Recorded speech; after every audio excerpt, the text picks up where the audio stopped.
বিড়ালটি সুযোগ বুঝে মুরগির মাথায় দিল বাড়ি। মার খেয়ে মুরগিটি অজ্ঞান হয়ে পড়ে গেল। বিড়ালটি আনন্দে সানাই বাজানো শুরু করলো। মুরগিটি জ্ঞান ফিরে বলে, দুষ্টু বিড়াল, আমি মরিনি। এবং বিড়াল দুজনে তুমুল ঝগড়ায় লিপ্ত হলো। মার খেয়ে বিড়ালটি অজ্ঞান হয়ে গেল।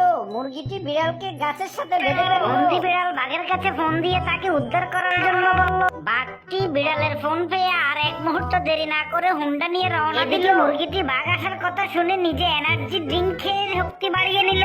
বাঘটি আসার পরে মুরগিটি বাঘকে ভালো করে মেরে আবার অজ্ঞান করে ফেলে তাকেও বেঁধে ফেলল। বন্দি বাঘ দ্রুত তার সিংহ মামাকে ফোন দিল।